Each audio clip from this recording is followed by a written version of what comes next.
So finally दोस्तों इस video में हम बात करने वाले हैं मार्केट को लेकर के। जैसा कि आप लोग देख रहे हैं अभी निफ्टी हमें बड़े गैप डाउन के साथ ओपन होते हुए नजर आया, सेंसेक्स भी। और इस टाइम पर आप लोग देखोगे निफ्टी सेंसेक्स में हमें रिकवरी बनते हुए नजर आ रही है अभी नीचे से। लेकिन पोर्टफोलियो जो ना अभी बिल्कुल भी ऊपर नहीं आ रहा, पोर्टफोलियो बिल्कुल नीचे की तरफ अपना जो ना अभी प्रेशर बना रहा है, नीचे की तरफ धकेल रहा है पोर्टफोलियो।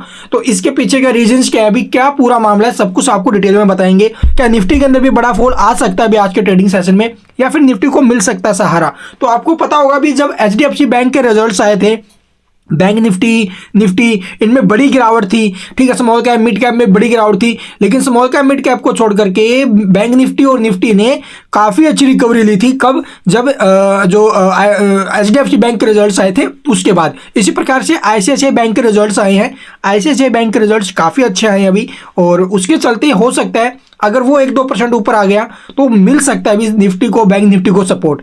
अदरवाइज आप लोग देखोगे दूसरी तरफ small cap index, mid cap index एक बड़ा प्रेशर बना सकते हैं। ठीक है, एफआईआई ने पीछे लगभग 2700 करोड़ के आसपास की सेलिंग की, और इन कुछ दिनों के अंदर आप लोग नोट करोगे तो वो सबसे कम सेलिंग थी भाई। ठीक है, सबसे कम सेलिंग थी ना। लेकिन इस वक्त आप लोग देखोगे जो मार्केट को नीचे धकेल रहे हैं, ठीक है, वो small cap index and mid cap index. और ये क्यों हो रहा है अभी? एक तो आप लोग देखोगे अब तक जो बड़ी कंपनी के रिजल्ट्स आ चुके हैं, लेकिन अब जो अगले 2 वीक होंगे, ठीक है, फरवरी के 2 वीक होंगे, ये जो वीक है ये, ठीक है, इसके अंदर बड़ा क्या बोले उथल जो फुथल है वो होते हुए नजर आएगा। Because small cap mid cap शेयरों के रिजल्ट्स आने हैं।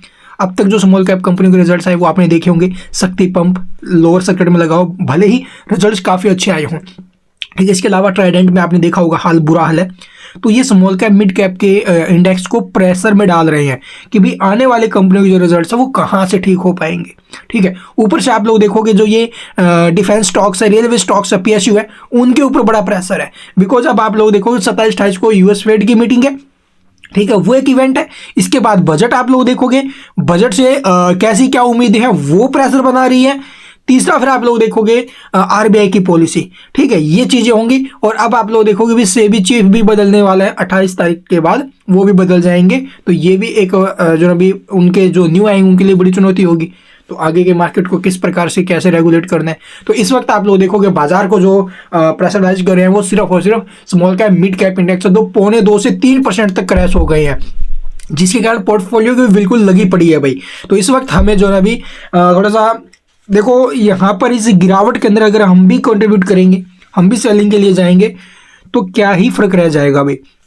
तो इस वक्त आप लोग जो आपको देखो इतना भी पता है जो लोग बेच रहे हैं उनको कोई खरीद भी तो रहा है ना भाई। अगर ऐसा नहीं होता, कोई खरीदने वाला है ही नहीं भाई इस गिरावट के अंदर, तो पूरा बाजार लोअर सर्किट में जाता, सारी कंपनियों के शेयर लोअर सर्किट में जाते हैं अगर कोई खरीदने वाला नहीं है तो इसलिए इस कंडीशन को आप लोग समझो, अभी होल्ड करने का टाइम है, बेचने का टाइम नहीं है। अगर आपके पास है तो होल्ड कीजिए। अगर फ्रेश एंट्री के बारे में सोच रहे हैं तो भी एसआईपी के अलावा और कुछ मत ट्राई करो। ठीक है, एसआईपी का मतलब थोड़ा थोड़ा करके इन्वेस्ट करो, एकदम पैसा नहीं डालना है।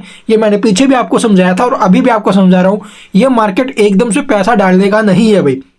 ठीक है, और एक बहुत बड़े मुकाम के ऊपर मार्केट आके खड़ा हो गया अभी, और इस कंडीशन को समझना बहुत ज्यादा इंपॉर्टेंट है।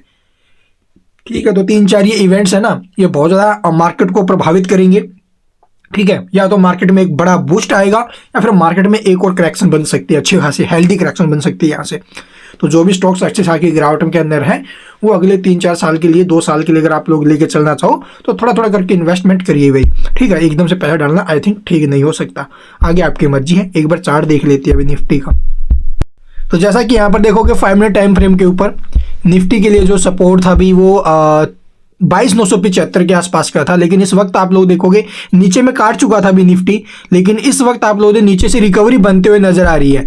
ठीक है, तो वो मैंने आपको समझाया ना अभी, जो आईसीआईसीआई बैंक के रिजल्ट्स आए उसकी वजह से अगर 22,975 को नीचे में काटा तो फिर एक हेल्दी करेक्शन के लिए तैयारी कर लो भाई।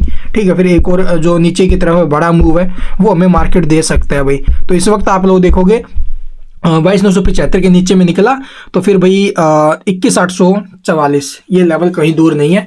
तो इसलिए भी आप लोगों ने थोड़ा सा ध्यान यहाँ पर भी रखना भाई। आगे आपकी मर्जी है, आप किस प्रकार से क्या स्ट्रैटेजी बना रहे हो, लॉन्ग टर्म का आपका व्यू है या फिर शॉर्ट टर्म का व्यू है, स्विंग ट्रेड का व्यू है। और ये जो मार्केट है वो स्विंग ट्रेड शॉर्ट टर्म वही कर सकते हैं जो बहुत ज़्यादा माहिर है भाई।